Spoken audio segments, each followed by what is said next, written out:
Hey guys, just wanted to take a minute to talk to you about cash flow. Since I know for about the last 3 summers, or about the second week, about this time in August, things start slowing down a little bit. The phone stops ringing quite as much. We're still plenty busy. I hope everyone is staying busy. But when it comes to cash flow, you got to keep it coming in, because bills don't stop. So I just wanted to talk to you a couple different ways, strategies you can maintain your cash flow. So let's see. We'll start with stop billing. I'm not saying you can't bill at all. I mean, we do lots of work for property managers and property management companies and for individuals who own multiple rental properties, and that's fine. We know we're going to get paid for those people. We've done work for a long time. We've got an established relationship. We'll bill them, not a problem. But new customers and really just regular customers, maybe that one Mrs. Smith who's got, who's been a customer for a while, and maybe you've always billed her, but when it comes to maintaining cash flow, I strongly suggest to stop billing. And I just got a really easy way in order to explain that to the customer, because they're going to ask, well, you've always billed me before. Well, Mrs. Smith, we had 2 choices.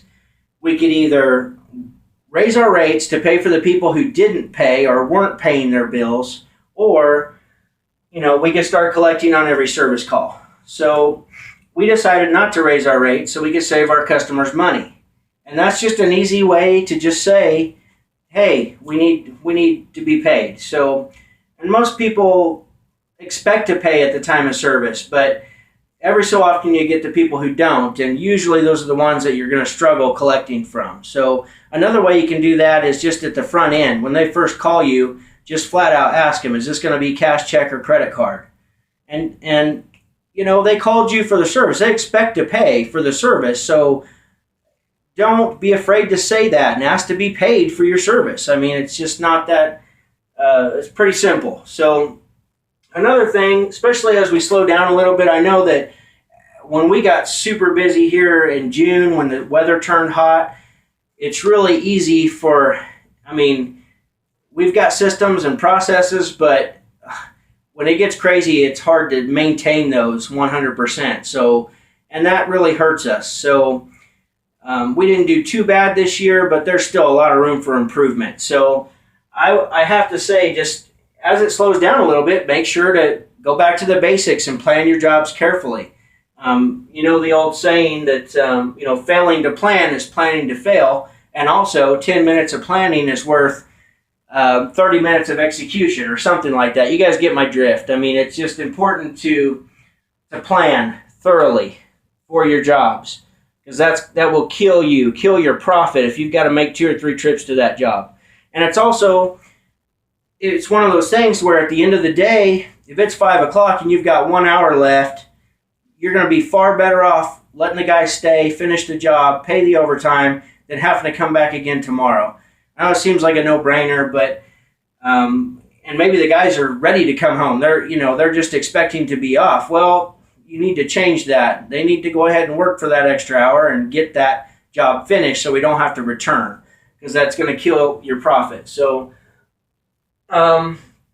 also, make sure you have a process for collections, whether that be hiring an agency, but you need an internal process as well. So after 30 days, send them a mailer.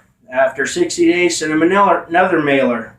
And then, the verbiage needs to be more and more aggressive as you go, so they understand that you are going to turn them over to collections after the final mailer.